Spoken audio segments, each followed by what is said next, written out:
Et donc, je voudrais revenir là-dessus parce qu'à plusieurs reprises, le sujet des études scientifiques est apparu et c'est un sujet important. Donc, j'ai envie de vous parler de ça cette semaine.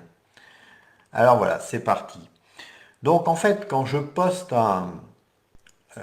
une opinion, on va dire, c'est ni plus ni moins que mon opinion, ma vision en fait, ma vision des chevaux ou de l'équitation, il y a plusieurs comportements des personnes en fait. Il y a ceux qui ont les mêmes informations que moi et donc qui vont applaudir. Ça, c'est la première catégorie. Et puis, à l'opposé, il y a ceux qui n'ont absolument pas la même information que moi et qui n'ont pas la même vision, qui n'ont pas forcément les mêmes valeurs et qui ne peuvent pas accepter cette idée. Ils ne peuvent pas du tout l'accepter. C'est trop loin de leur système de pensée, leur système de croyance. Et donc, ils vont la rejeter en bloc complètement, sans même chercher à comprendre comment j'en suis arrivé à penser ce que je pense. Ça ne les intéresse pas. Eux, ils ne veulent pas se remettre en cause, ils ne veulent pas se dire que ça fait peut-être 10 ans ou 20 ans qu'ils sont passés à côté de quelque chose, ils préfèrent rejeter en bloc. C'est assez intéressant de voir ces réactions-là et je vais vous dire après comment je fais moi, parce que ça m'arrive aussi à moi en fait, ce genre de choses. Ensuite, il y a des personnes qui vont me dire, oui, mais sur quelles études scientifiques vous vous basez? Alors ça m'étonne toujours en fait, ce genre de remarques, parce qu'au milieu du XXe siècle, évidemment, c'était très très important les sources en fait. Sur quelles sources on se base, c'était essentiel. Aujourd'hui, la connaissance, elle est disponible, elle coule à flot, elle est disponible pour tout le monde en fait. Vous tapez une simple requête sur Google et dans les secondes qui suivent, vous avez 10 articles, 10 vidéos, 10 études sur le sujet que vous voulez étudier. Donc en fait, quand je dis quelque chose, pensez bien que ça ne sort pas de mon esprit comme ça subitement. C'est des choses que j'ai réfléchies, que j'ai étudiées, que j'ai testées et dont l'origine, je l'ai trouvée sur Internet la plupart du temps. Hein, c'est très rare que ça ne vienne pas d'Internet. Et je vous expliquerai comment je réagis par rapport à ça. Et c'est simple, vous tapez sur Google l'opinion que j'ai développée et vous allez immédiatement trouver toutes mes sources. Il n'y a pas de recherche à faire compliquée. Si vous ne les trouvez pas, c'est que vous ne voulez pas les trouver, elles ne sont pas secrètes.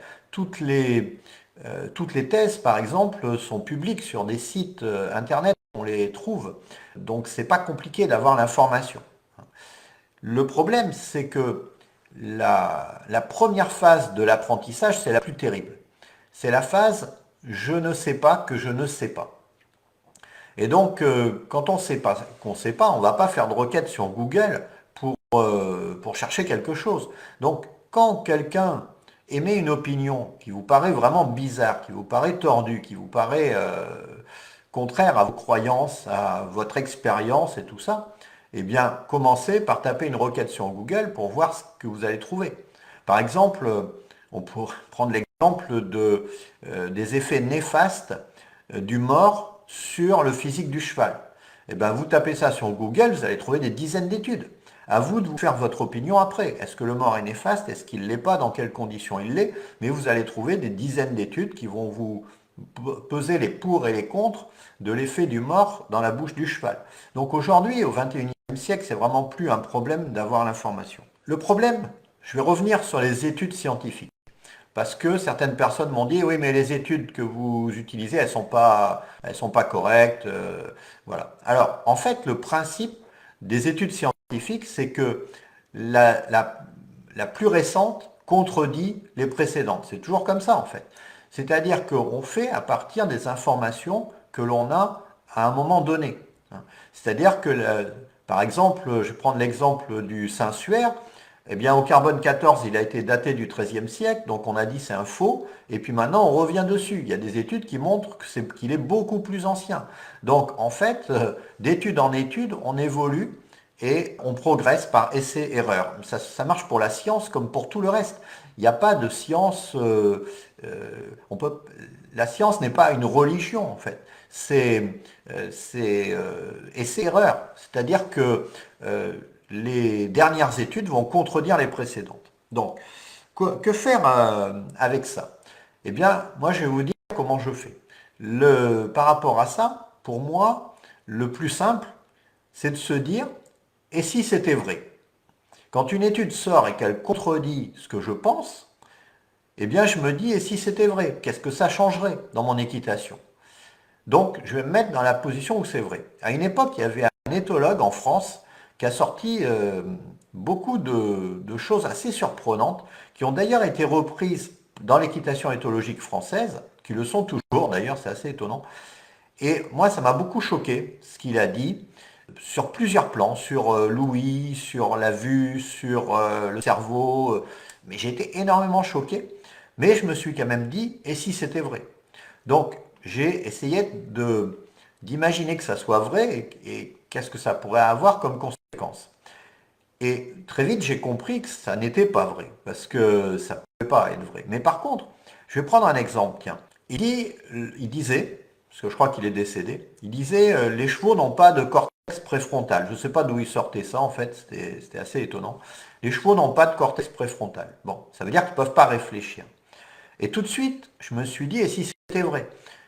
Et en fin de compte, je me suis aperçu très vite que c'était pas vrai. Mais je me suis aperçu que c'était pas vrai pour les mauvaises raisons. Et ça, je m'en suis aperçu très vite. C'est-à-dire que je me suis dit, mais si, les chevaux sont réfléchis, sont capables de réfléchir. Par exemple, quand j'étais en Vendée, ma jument Palanza, quand j'allais la chercher dans le pré, elle se cachait. Elle était capable de se cacher pour que je la voie pas et que je l'attrape pas. Et en fin de compte, elle était capable de réfléchir. Donc pour se cacher, il fallait quand même qu'elle réfléchisse. Mais en réalité, ce n'était pas vraiment de la réflexion, en fait, ce qu'elle faisait. Il y avait une part de réflexion, mais pas tant que ça. En fait, les chevaux, ils se basent sur leurs expériences passées. Et ça m'a permis de découvrir ça. Le fait qu'il ait dit les chevaux n'ont pas de cortex préfrontal et que moi j'ai pensé que les chevaux réfléchissaient, eh bien j'ai étudié le sujet et j'ai découvert que les chevaux ne vivent pas dans l'instant présent en fait, ils vivent tout le temps par rapport à leur passé, comme s'ils avaient une bibliothèque en fait dans laquelle ils puisaient en fonction de leurs besoins. Chaque événement, chaque chose, chaque objet, chaque humain, chaque brin d'herbe presque, chaque tracteur, véhicule, etc. Tout est classé dans leur bibliothèque et ils savent si c'est dangereux ou pas dangereux. Et donc en fonction de ça, ils vont aller chercher les données qui les intéressent. Par exemple, quand moi j'arrivais pour ma jument Palanza, elle savait que j'allais l'attraper pour aller travailler, donc c'était du négatif, ça ne l'intéressait pas et donc elle allait se cacher. Elle avait compris qu'en se cachant, peut-être je ne la verrais pas, peut-être je ne l'attraperais pas. Il y a quand même une forme de réflexion là-dedans, même si elle allait chercher des infos dans son passé. Et donc, en fait, j'avais écarté l'idée qu'ils n'avaient pas de cortex préfrontal pour une mauvaise raison. Ensuite, j'ai compris que les chevaux réagissaient par rapport à leur passé, ça m'a énormément éclairé sur leur fonctionnement. Mais en fin de compte, on se rend compte quand on étudie bien les choses que les chevaux sont capables de réfléchir, ils ont une certaine forme de réflexion, parce que quand on fait des jeux avec eux, des jeux de réflexion, eh bien ils sont obligés de réfléchir, ils n'ont pas le choix. Alors il y a certains jeux pardon, où ils sont très mauvais, c'est les jeux où on cache un objet, ils n'arrivent pas à se projeter en fait.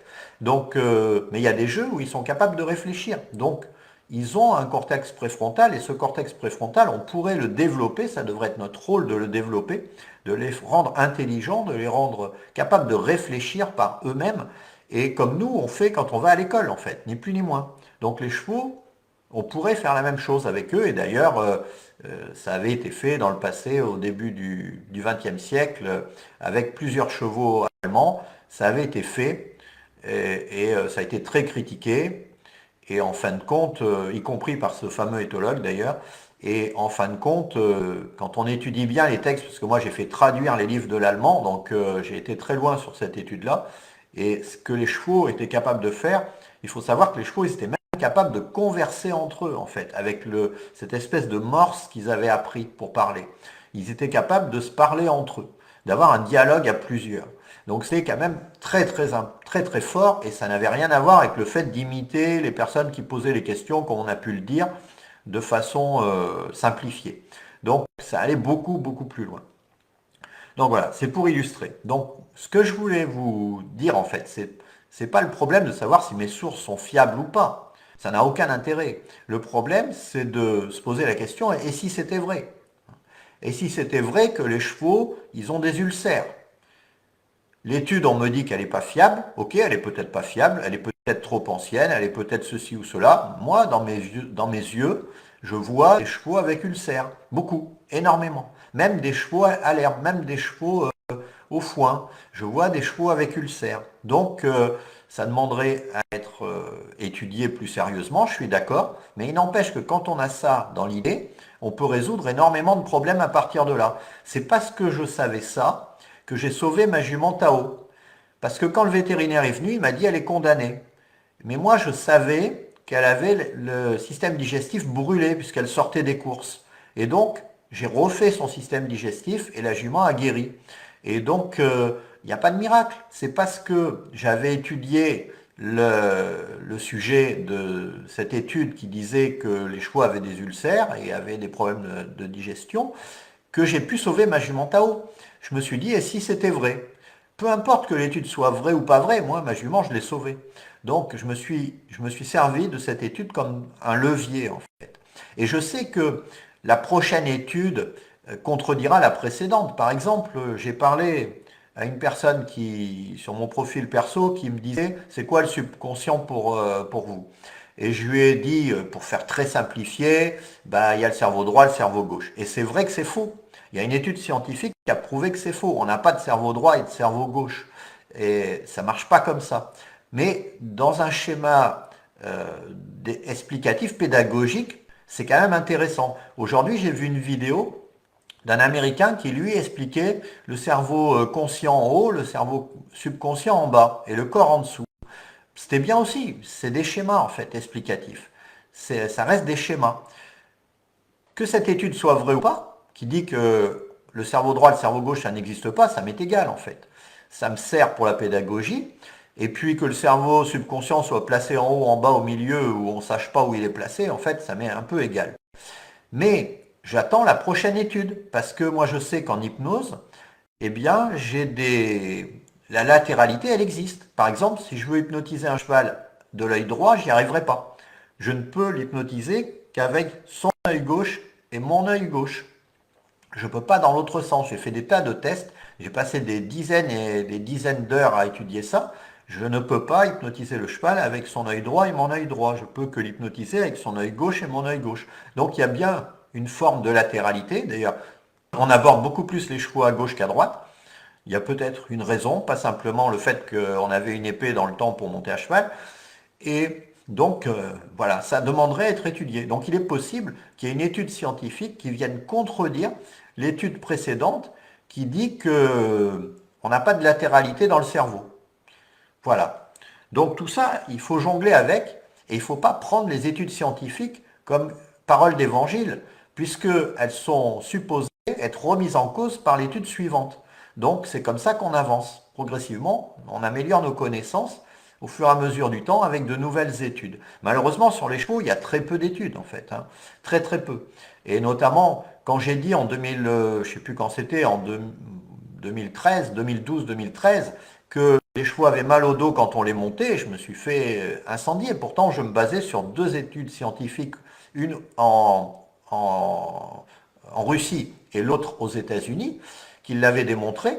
Mais depuis, il n'y en a quasiment pas eu. C'est pas les celliers qui vont financer des études pour dire que les chevaux ont mal au dos quand on les monte. C'est pas non plus la Fédération française d'équitation. Donc, on n'a rien en fait. On n'a pas grand-chose. Mais je me suis dit, et si c'était vrai? Et si c'était vrai? Et en fin de compte, à partir de là, j'ai tiré la pelote de laine et j'ai appris énormément de choses et j'ai pu refaire des dos de chevaux qui étaient complètement perdus pour la société. Et tout ça parce que j'ai accepté l'idée que ça leur faisait mal quand on montait dessus, quand on les montait. Et si j'avais refusé cette idée-là, comme 99% des cavaliers, eh bien, j'aurais pas évolué, j'aurais pas progressé, j'aurais pas trouvé des méthodes pour les monter sans leur faire mal au dos, voire même pour leur améliorer le dos. Donc ça, c'était déjà il y a très très longtemps. Et j'ai toujours évolué comme ça, où je me sers des études scientifiques, je les teste et j'essaye d'en tirer le plus possible de choses en partant de l'idée, voilà, et si c'était vrai, qu'est-ce que ça pourrait m'apporter? Et si c'est faux, bah, tant pis pour moi, j'aurais juste fait des études pour rien, Et, et voilà, donc ça permet d'avoir l'esprit ouvert et d'avancer et de développer nos connaissances. Voilà. Et par exemple, tiens, voilà une étude intéressante aussi. Il y a encore 2 ans, on disait qu'un cheval pieds nus ne peut pas sauter plus d'1,30 m. C'était les études qu'il avait montrées. Bon, tout le monde était sur cette idée. Et puis un jour est arrivé un cavalier français qui a pas écouté cette étude, qui la connaissait pas. Il a déféré ses chevaux, leur a fait sauter 1,70 m tous les week-ends. Déféré, il a été numéro 1 français, il est bientôt numéro 1 mondial. Il n'a pas écouté l'étude scientifique qui disait qu'au-delà d'1,30 m, il ne fallait pas faire sauter les chevaux, ça leur faisait mal aux pieds. Aujourd'hui, cette étude, plus personne n'en parle.